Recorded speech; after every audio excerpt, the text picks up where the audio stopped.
I got a transfer at work, so we're gonna move next month. Does that mean I have to transfer schools? I threw this direct question at my parents. Then my mom burst out laughing and said, "It's just me, your dad, and your sister moving. We don't need a monster in the house." I was at a loss for words over such harsh comments that seemed unbelievable coming from my own parents. "You embarrass us. Only your perfectly healthy sister is our child." When my father's transfer was confirmed, my parents, thinking of me as a burden because I was born without one arm, disappeared with just my sister. A few months later, I was left in the care of my grandparents. "Well then, Dad and Mom, please take good care of Kristen from now on. Goodbye, Kristen." Despite the unlikely chance of seeing each other often, my parents left me with my grandparents as if they were just going on a 3-day trip. After seeing off my father, mother, and sister, I broke down in tears. Seeing this, my grandfather said, "Don't worry. They're the ones who'll regret this." 8 years later, I would come to understand the meaning of my grandfather's words. My name is Kristen. I am currently 26 years old. I've been living with my grandparents for the past 8 years. Today's lunch is your favorite sandwich. My grandma is a great cook, and among her dishes, her sandwich is my absolute favorite. Her homemade sauce is out of this world. Yay! Thanks, Grandma. It's delicious, I said with a smile. After finishing his meal early, my grandfather asked, "Aren't you going to play chess with me today, Kristen?" "I will after I finish Grandma's meal. Just wait a bit." This is how it always is with my kind and talented cook of a grandmother and my chess-loving grandfather. It's not that my parents got divorced or died in a car accident. Both of them are alive and well, living happily with my sister. The main reason I live apart from my family is probably because of my arm. I was born without a left arm. It's a congenital condition. Having been born this way, I've never really felt it was a handicap. This is normal for me. But even though I see it that way, others reacted differently. In kindergarten, some children would cry when they saw my arm. In elementary school, when I went to school, kids would shout, "A monster with only one arm is here," or "She's not normal, she's a monster," and so on. Perhaps because of this, I didn't make any friends in kindergarten or elementary school. It wasn't that I was blatantly mistreated, but everyone treated me as if I were untouchable. Once I reached junior high school, my peers began to understand me better, and the teasing stopped. I even started making a few friends. However, some parents of my classmates often said, "That poor girl, missing an arm." I'm not pitiful. This is my uniqueness, I would loudly say now. But back then, I resigned myself to thinking there was nothing I could do about it. Yet, there was one person who always supported me. My older sister Angela. Angela was smart, kind, and fashionable. Every morning I struggled to button up my school uniform shirt with one arm. She'd say, "Let me do that for you," and helped me get dressed.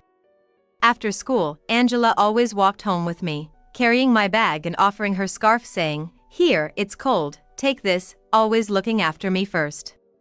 What I loved most was when Angela did my hair. "There, your hair looks cute now. I tried braids today." "Thank you." "Wow, I'm so happy. You're amazing, sis. You should be a hairdresser in the future." I would look in the mirror repeatedly, my eyes sparkling, while Angela proudly grinned. Being of that age, I was interested in fashion, but doing my own hair was a challenge with one arm, and I was always happy when Angela made it look cute. Most of all, I was happy because Angela seemed to enjoy doing it. We would watch our favorite idols on YouTube, draw pictures, play pretend, a truly close pair of sisters. But my impression of our parents was a bit different. Both of my parents cared deeply about appearances. From a young age, Angela and I were constantly told how girls should be, to the point it became grating. Dad would buy expensive cars to look good, and Mom dressed in beautiful clothes. Despite not being a wealthy family, my parents always stretched beyond their means, often grumbling about money at home. They also gossiped about neighbors, that person is divorced, or that child went to a good college, always overly concerned with appearances. Perhaps for them, my existence wasn't something to celebrate. Now I can bathe alone, but as a young child in elementary school, I couldn't. Either Angela or my parents would bathe me daily, washing my body and hair. Bathing with Angela was fun because she talked a lot, but with my parents, it was different. "All right, let's wash your hair," they'd say and roughly scrub my head. Sometimes their nails would hurt, or they'd leave soap in my hair, always careless. After washing, they'd throw a towel at me and leave without a word. At home, I could manage drinks from easy pour packets or the water dispenser, but when we were out, I sometimes drank bottled water. If I asked Dad to open it, he'd click his tongue before reluctantly helping me. Whenever I asked for help, he'd mutter, "What a hassle." I tried to accept it, but it still made me sad. Yet, I never disliked my parents. "What shall we do today?" "What would you like to eat, Angela?" "I'd like pasta." It's easy for Kristen to eat too. On Sundays, our family of 4 often dined out. I was indecisive and struggled to choose what to eat, so Dad, Mom, and Angela usually picked the place. I watch with a smile as the 3 of them discuss what they feel like eating, saying things like "I want to eat this" and "I'm in the mood for this today." While I enjoyed eating delicious food outside, what I cherished most was the time spent eating together as a family, happily facing one another. One day, while at a restaurant, I overheard a family seated next to us. "Mom, why doesn't that person have an arm?" It was a scorching hot day, and I was wearing short sleeves, which made my missing arm immediately noticeable. The child seemed genuinely curious. They spoke loud enough for us to hear. Then, what appeared to be the child's mother began to explain. "Hey, that person has a medical condition. Missing an arm is scary. Why don't they have it? Everyone normally has 2 arms. Why don't they?" "You shouldn't stare like that. They aren't normal, that's why they don't have an arm," the mother said. It's common for people seeing my arm for the first time to whisper about it. But internally, I felt a bit down, thinking, "Not normal? Well, this is normal for me." Hearing this, my sister Angela said, "Kristen, don't worry about it. You're no different from anyone else. Here, your favorite salmon, eat up," comforting me kindly. I tried to hide my feelings, but Angela could tell. Contrastingly, my parents began, "It's embarrassing, Kristen. Try to hide it more when we're out, right? You attract too much attention. We need to book a private room when you're with us." They were always overly concerned with appearances. This response wasn't surprising. But Angela scolded them, "Mom, Dad, how can you say that?" I was happy Angela stood up for me, but I didn't want her to fight with our parents because of me, so I intervened. "It's okay, sis, thanks. But I'm sorry, Mom and Dad. I'll be more careful next time." "That's good. Eat up." "Okay." Angela looked skeptical, but I pretended nothing was wrong and continued eating. However, from that day on, I seemed to be left out of family outings. "All right, let's go. Kristen, you stay home." I was left home alone. At first, Angela thought it was just a coincidence that she didn't come, but as the weeks passed and it continued, she asked, "Hey, Mom, Dad, why has Kristen been staying home lately?" With a slightly pained expression, they replied, "Remember at the restaurant, the family next to us made fun of her?" It seemed to really hurt Kristen. Kristen's a girl of her age. If she doesn't want to go, we can't force her, blatantly lying. Still unyielding, Angela suggested, "Then let's stop going out and order takeout to eat at home together. It's more fun with Kristen around." Her words made me tear up a bit. She really is a caring sister. But my parents countered, "Angela, if we said we're not going because of Kristen, wouldn't that make her feel worse?" Exactly. It'd be sad if Kristen couldn't act normally. "Right, Kristen?" They looked at me sharply, pressuring me. Angela, standing behind my mother, couldn't see her face. Frightened by my mother's demonic expression, I shrank back. "You shouldn't defy your parents. I can't live on my own. I have to endure, to give the response my parents want." Feeling this way, I bit my lip hard and said with a forced smile, yeah, I hated being teased the other day. It's embarrassing when people stare. I'm more comfortable just watching TV at home, so don't worry about me, sis. Is that so? All right. Angela seemed reluctantly convinced. Satisfied, my parents left the house with Angela.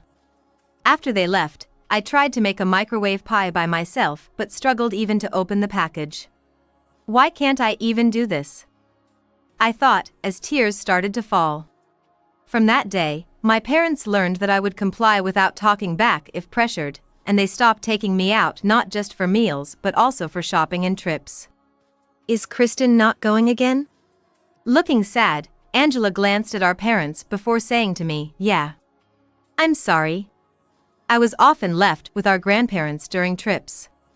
My grandfather runs an IT company. Grandpa always lets me use the computer, and Grandma cooks delicious meals, making sure I have everything I need. I find such times enjoyable and refreshing. But the excuses my parents made to leave me behind were terrifying. Sorry, Mom. Kristen keeps saying she doesn't want to go on trips. Can you spend a few days with her? Sorry for always being a burden. Angela is fine, but Kristen is becoming more rebellious. Please take care of her for a few days. Saying that, I was scared of my parents, who always seemed to lie to my grandparents as naturally as breathing. Yet, I never denied their lies. All right. We don't mind. We'll take good care of Kristen. Have fun and take care. My grandparents said with smiles as they saw Angela off and warmly welcomed me. I waved goodbye to the three of them with a smile that held no real feeling. This had become the usual routine before family trips. One day, noticing my forced smile, my grandfather asked, Kristen, are you really okay with not going? Yeah, I'm fine. I'd rather stay here with you and Grandma than go on trips, I said, trying to sound brave. But that was the truth. At first, I felt lonely being the only one not going on trips, but lately, I feel more at ease staying with my kind grandparents than with my parents. That's good. Grandpa and Grandma are always happy when you're here, Kristen. Come anytime. And if something bothers you, always talk to us, he encouraged me. At that moment, I didn't want to talk deeply about my parents. The thought of discussing them scared me, as it might make all my emotions come pouring out, and I didn't even know how to answer if asked deeply about it. So, I was grateful they let me be. Reflecting on it now, my grandfather must have sensed my reluctance and always made it easy for me to talk to them. Despite this, my parents continued to treat me coldly. Whenever people came over, they would say, "It's embarrassing to have you around, stay in your room," or even on the hottest days they would command, "Wear long sleeves when you go out so nobody sees your arm." To them, my existence was something embarrassing, something to be ashamed of. But I had Angela. That's what kept me going. However, even Angela, my only real support, was eventually taken away by our parents. "Kristen, this is too much. I'm done," Angela suddenly said one day, and she stopped doing my hair. She also stopped helping me with my shirts in the morning, only silently assisting with things I absolutely couldn't do by myself. Being treated coldly by Angela was even more painful than by my parents. If Angela abandons me, I will lose my place in this home. I decided to confront Angela directly. "Angela, did I do something wrong? Why do you ask? Lately, you've seemed cold. Did I upset you somehow? Don't you know? You know everything." With that, Angela slammed the door and went to the living room by herself. I had no clue what she was angry about. Then, my mother came to me. "Kristen, did you upset your sister?" "Yeah, but I don't know why." "Oh, playing dumb now, huh? Weren't you calling her the helper behind her back? After all she's done for you, that's pretty low." Disgusted by my mother emphasizing my disability, I denied it. "What? No, I never said that. I love Angela.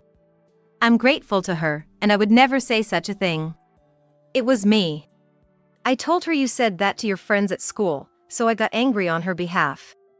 Naturally, she's upset. My mother's eerie smile sent shivers down my spine. Oh, I see.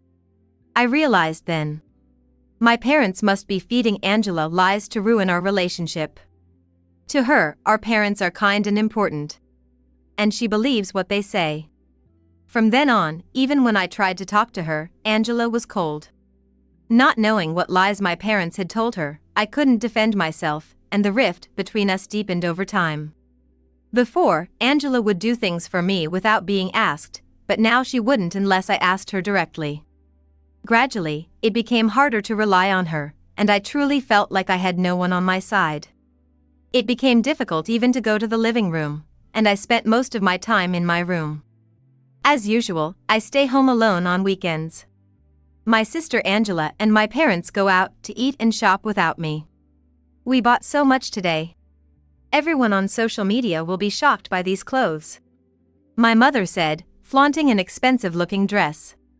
The food was delicious today. Where shall we go next week? My father returned home cheerfully. It seemed like they were deliberately showing me how happy they were without me. But Angela was different. You should buy something too, Angela. I don't need anything. She always declined and never got anything for herself. Perhaps she felt guilty about getting something when I couldn't. Though we had grown apart, it seemed she still cared about me.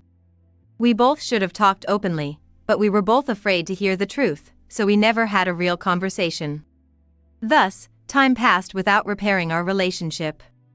When I turned 17 and my sister Angela turned 18, I became fairly independent and could manage most things on my own without much help.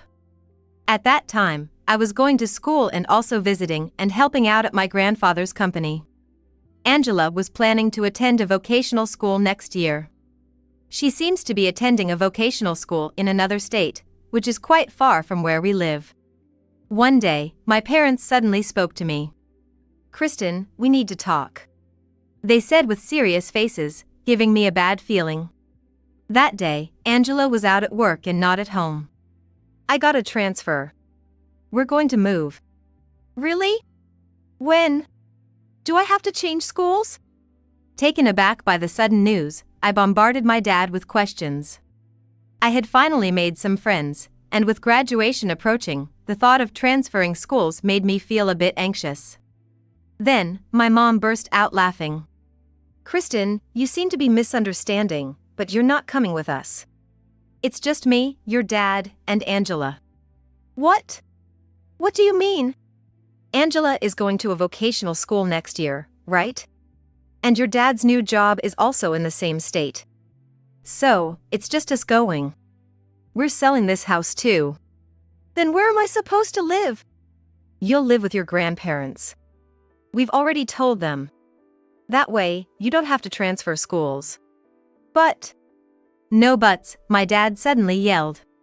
How long do you plan to keep causing us trouble? We're fine with just your able-bodied sister. It's embarrassing to be seen with you. That's right, we don't need a monster who isn't normal in this house.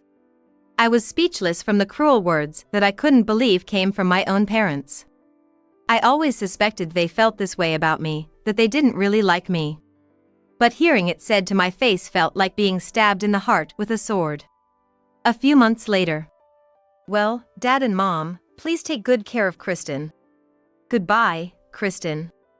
Despite the likelihood that we wouldn't see each other often, they left me with my grandparents as if they were just going on a 3-day trip. Angela glanced at me occasionally, seeming concerned but said nothing. I waved at them with a smile as usual. But as soon as they were out of sight, I couldn't hold back my tears anymore. What's wrong, Kristen? My grandfather asked, surprised to see his usually cheerful granddaughter crying. Didn't you want to be apart from your dad and Mom? Yes, I didn't want to be separated from Angela, but I did want to be away from Dad and Mom. My grandparents looked at each other, shocked. Apparently realizing what was happening. What did they say to you? They said they don't need a monster. How terrible. I can't believe it, it's just too much. Both were shocked and saddened. This was the first time I had ever spoken about my parents, and it felt like a dam had burst inside me, unleashing a flood of tears. Seeing me like this, my grandfather stood up as if he had made a decision. Kristen, it's okay. You don't have to worry about anything. They are the ones who will regret this. Huh? It took me 8 years to understand what my grandfather meant by those words. 8 years after being abandoned by my parents. I now live with my grandparents at 26 years old. My grandfather has retired but still supports the company as a chairman. I started working at his company right after high school graduation. Angela finished vocational school and started living on her own while working. Living with my grandparents, I grew up free from discrimination and thrived. But as if to disrupt this peaceful life, a storm arrived suddenly. It's been a long time. 8 years, right? Kristen, you've grown up. The familiar, unwelcome voices made my skin crawl. These were the voices of the parents who had abandoned me. They had always received financial support from my grandparents. Because my grandfather ran a successful company and had the means to help, thinking of his grandchildren. Indeed, reflecting on it, it was strange how my ordinary parents could afford such luxuries. It seems they were using the money my grandparents gave for the sake of their grandchildren. However, the financial support stopped when Angela graduated from her school. For a while, my parents kept calling my grandparents asking for money, but eventually, my grandparents blocked them completely and stopped responding. Unable to maintain their lavish lifestyle without the support, my parents had accrued debts and struggled financially. Then they saw me on TV. I became the CEO of a company at the age of 26. Although it was a small company with just a few employees, I had started my own business using the experience I gained at my grandfather's company. Because of my early success, I was now featured on television and YouTube. And my parents, having seen on TV that I had become a CEO, thought they could perhaps regain the lifestyle they had when they received support from my grandparents by asking me for help, so they came all this way. Kristen, I heard you became a CEO? Sitting in such a fancy office, in that boss's chair, you're so cheeky. 8 years without contact, and upon their sudden return, they barged into my office with such audacity. Yeah, what do you want? I asked with a sigh. We're out of money and in trouble. You're a CEO, right? Give us some money. What? Grandma and Grandpa stopped supporting us, and we've run out of savings. Please, we're begging you, give us a share, even just a little. No matter how many years pass, these people never change, I thought, utterly disappointed. I don't have any money to give you, I pushed back firmly. What? After we raised you, the least you could do is give us some money. That's right. After all the trouble we went through raising someone like you, you're so ungrateful. Raised me? You gave up on raising me because I was disabled. If this had been me as a student, I might have been too scared of my parents to resist giving them money. But I'm not that person anymore. Really bold of you to say that. You've always treated me terribly. I have nothing to say to you, can you please leave? What? How dare you speak to us like that? This is an order. Give us the money. They demanded, as if trying to extort me. But I would not be intimidated. If you keep this up, I'll call the police. Don't ever come near me or my grandparents again. I warned them, dialing 911 on my phone to show them I was serious. The word police remains a frightening threat at any age. Fine. We'll ask Angela then. We were fools to rely on a monster like you. They scoffed, storming out of my office. Just then, someone stopped my parents. Mom, Dad, what are you trying to ask me? Angela. They were shocked to see my sister, who they did not expect to be there, and were speechless. Next you ask me for money after Kristen, after you already tried our grandparents. I don't have any money to give to toxic parents like you. Toxic parents!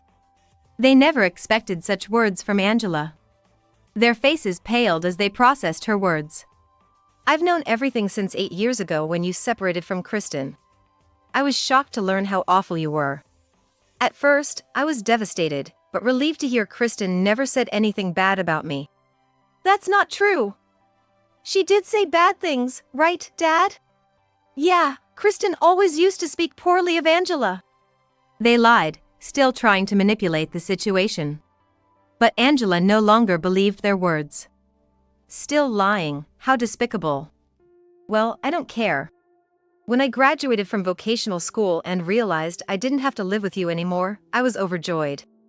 In fact, after we separated, I had told my grandparents about the rift with Angela, and they had explained everything to her. Thanks to them, any misunderstandings between us were cleared up, and we returned to being as close as we had been before. I had even offered Angela a job at my company, but she chose to pursue her dream of being a hairdresser, which she had since she was young. Still, she visits my company occasionally after work. Today, Angela was at my company after her shift when our parents loudly barged in. We had been talking, and to surprise our parents, I had Angela step out of the room. Why are you two together? Kristen and I are still close. I don't want anything to do with parents who call their own daughter a monster. Me neither. I don't want anything to do with you ever again. No way! As our parents hesitated to leave the office, our grandparents arrived and said, "Our grandchildren don't want you here. Leave now. And we also will never interact with you again. Got it?" They scolded them with fury. While my grandfather stood boldly, my grandmother started chanting, "Evil's out, get out." It was such a surreal scene that Angela and I looked at each other and burst out laughing. Eventually, our parents were driven out and disowned by both our grandparents and us. I don't know where they are or what they're doing now, but when they stormed into my company, they were already burdened with debt, so I'm sure they're living a tough life. Curious, I asked my grandfather, "Hey, Grandpa, how did you know 8 years ago that my parents would regret their actions?" "Kristen, you've been coming to my company since you were a student, right? Even back then, I knew you were smart and quick to understand, always thinking on your feet. I always thought you'd grow up to be someone who could lead others," he explained. It warmed my heart to realize Grandpa had always been watching over me. Thank you. Oh, it's nothing. All of this is the fruit of your own hard work. You really did well. His words made me tear up again. A few days later, I was at Angela's hair salon. I feel like a change, maybe a shortcut. A shortcut for you? That's rare.